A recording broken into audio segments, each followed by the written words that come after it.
सिंह राशि फल नवंबर माह 2024 जन्म राशि के आधार पर सिंह राशि के जातकों के जीवन का नवंबर महीने का महत्वपूर्ण विश्लेषण इस खास कार्यक्रम में आपको बताएंगे। नवंबर का माह आपके लिए इसलिए भी खास है क्योंकि शनि देव का वक्री से मार्गी होना। 15 नवंबर को शनि देव वक्री अवस्था से मार्गी अवस्था में चले जाएंगे। ये आपके जीवन में आपकी व्यापारिक व्यवस्था तथा पारिवारिक जीवन के अंदर चल रही दिक्कतों की, परेशानियों की एक समाधान के रूप में काम करने वाला।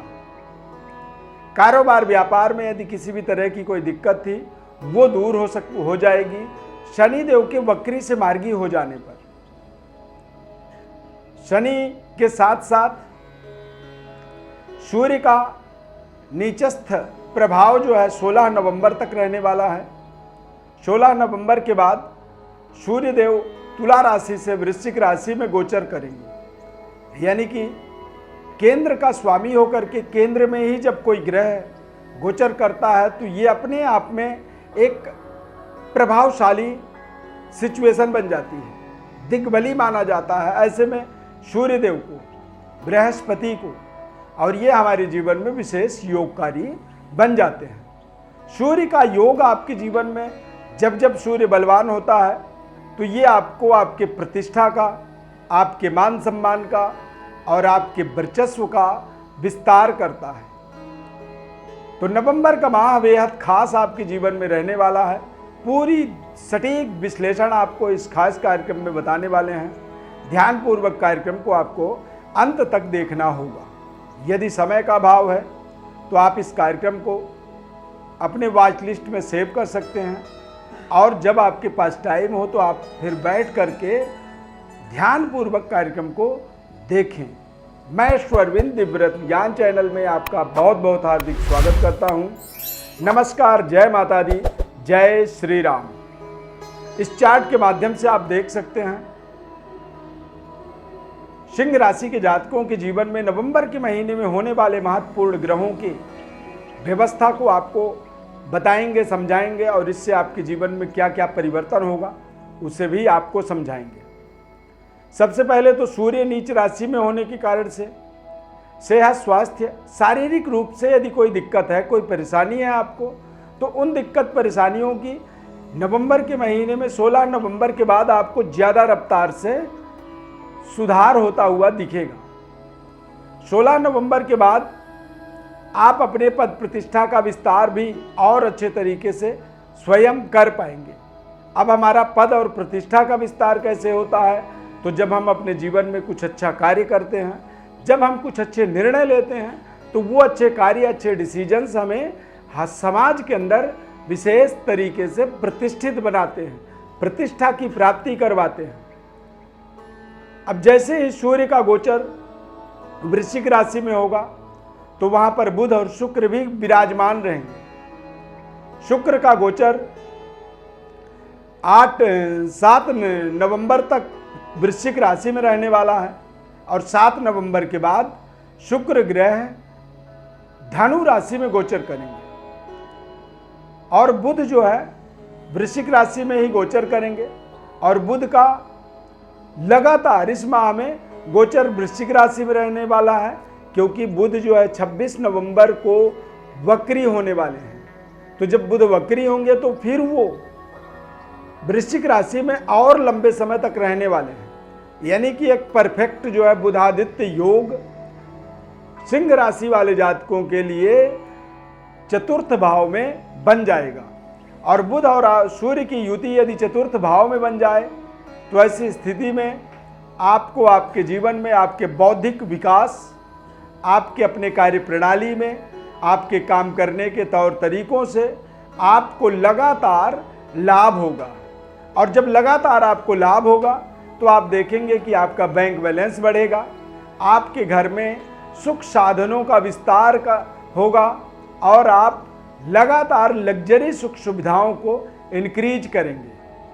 नवंबर के महीने में हो सकता है कि आप पुराने वाहन को निकाल करके नए वाहन की खरीदारी भी करें।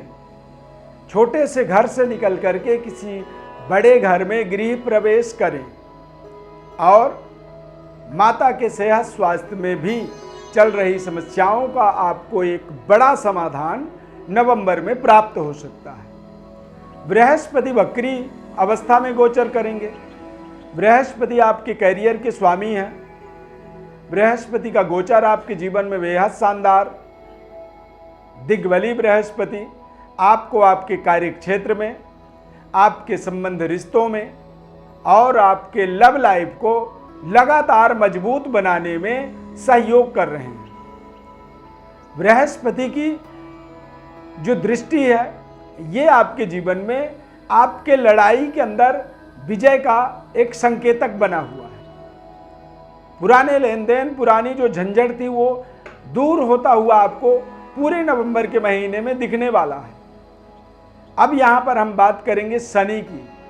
शनि देव का वक्री से मार्गी होना ये अपने आप में आपके लिए, आपके कारोबार, आपके व्यापारिक व्यवस्था और आपके जीवन में लगातार चल रहे रुकावटों से ये अब आपको आगे बढ़ने की एक तरह से आपके जीवन में आज़ादी, फ्रीडम और आप अपने पारिवारिक व्यवस्था को तथा आप अपने व्यापारिक व्यवस्था को मजबूत तरीके से डेवलप कर पाएंगे, आगे बढ़ा पाएंगे और आपको आपके व्यापारिक व्यवस्था को आगे बढ़ाने में आपको आपके जीवन में एक तरह से शनि के मार्गी होने का एक विशेष सहयोग मिलेगा। कार्य क्षेत्र में लगातार मेहनत परिश्रम के बाद भी जो आप नहीं कर पा रहे थे वो भी चीज़ें आप कर पाएंगे, क्योंकि करियर में, कार्य क्षेत्र में 16 नवंबर के बाद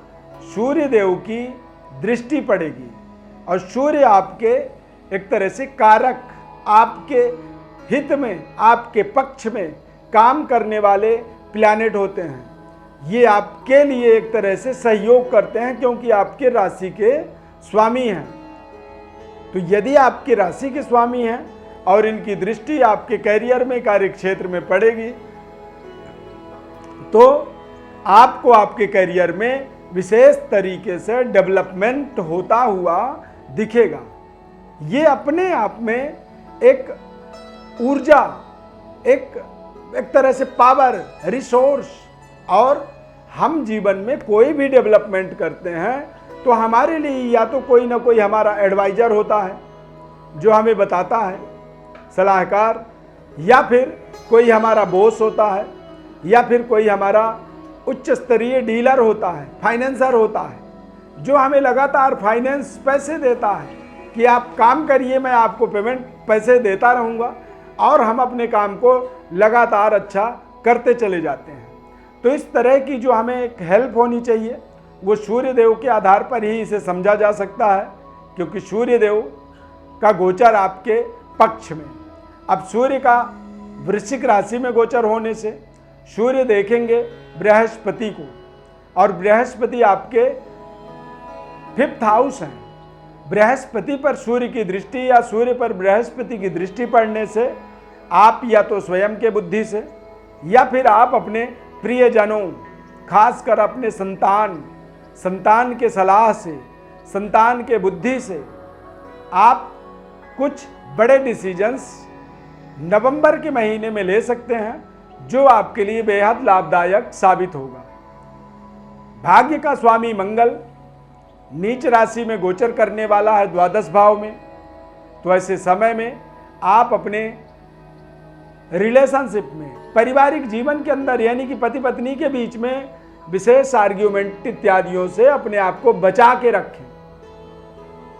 यात्रा जो भी करें सावधानी पूर्वक करें, क्योंकि मंगल का नीचस्थ होने के कारण से 12 भाव में गोचर होने से ये आपके तमाम कार्यों को डिले करता है, लेट कर देता है और विशेष कार्य सिद्धि के लिए प्रियजनों से दूरी पहुंचा देता है, दूर कर देता है, यानी कि कुछ यात्राओं से जोड़ देता है और देश विदेश यात्रा के संयोग बना देता है, क्योंकि शनि भी अब मार्गी होंगे।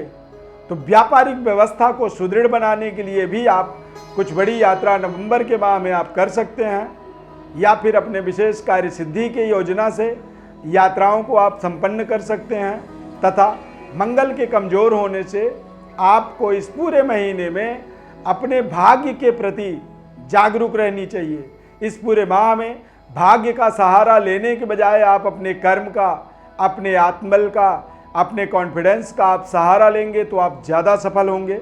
भाग्य को मजबूत करने का आपको प्रयास करना होगा और भाग्य को मजबूत करने के लिए या फिर जन्म राशि के आधार पर देखेंगे तो आपको आपका बौद्धिक सुख, शांति, समृद्धि और आप अपने बौद्धिक शांति, मन की शांति के लिए यदि कोई साधना, कोई अनुष्ठान, कोई उपाय कर सकते हैं तो उपाय हनुमान जी की आपको इस पूरे नवंबर के महीने में करनी चाहिए। हनुमान जी की आराधना, स्तुति से आपको विशेष लाभ मिलेगा। नवंबर के महीने में आप कोशिश करें कि ज़्यादा से ज़्यादा जमीन में पैदल चल कर के अपने कार्यों को पूरा करें। जिन कार्यों के लिए आप कोई गाड़ी में जा कर के किसी प्रोजेक्ट में काम करते हैं, यात्रा करते हैं और वो यात्रा यदि आपका पूरी तरह से आपको सफल नहीं बना पा रहा है तो कोशिश करें कि आप रोज़ाना ज़्यादा से ज़्यादा ज़मीन पर चलें, वॉकिंग करें। और जितनी ज़्यादा आप ज़मीन पर चलेंगे, क्योंकि मंगल का एक्टिवेट होना आपके लिए इस पूरे महीने में बहुत ज़रूरी रहेगा। मंगल नीचस्थ गोचर पूरे माह करने वाले हैं, तो मंगल का नीच राशि में गोचर करना और आपके कार्यों में रुकावट आना, ये भाग्य का ही एक विडंबना कह सकते हैं। लेकिन आप मंगल को ताकतवर बनाने के लिए आप ज़्यादा से ज़्यादा ज़मीन में चलेंगे तो इससे आपके भाग्य का ताकत आपके जीवन से जुड़ेगा, मंगल की ताकत आपको मिलेगी और मंगल की ताकत ही आपका भाग्य है। हनुमान जी की आराधना, स्तुति करने से भी मंगल की प्रसन्नता होती है और उससे आपके कार्य बनते हैं। तो इसीलिए उपाय के रूप में आप हनुमान जी की आराधना जरूर करें। यदि आप अपने जीवन के बारे में और विशेष विश्लेषणों को समझना चाहते हैं तो आप अपने बर्थ डिटेल्स को हमारे व्हाट्सएप पर लिख करके भेज सकते हैं।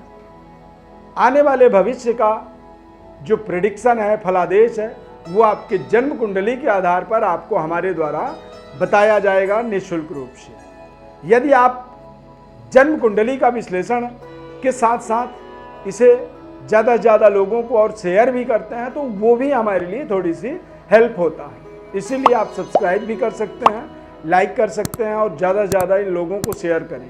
यदि कार्यक्रम को यहाँ तक आपने देखा है तो कमेंट में जय श्री राम जरूर लगें। यदि ये कार्यक्रम आपको अच्छा लगा तो इस खास कार्यक्रम में जुड़ने के लिए बहुत बहुत धन्यवाद। जय श्री राम।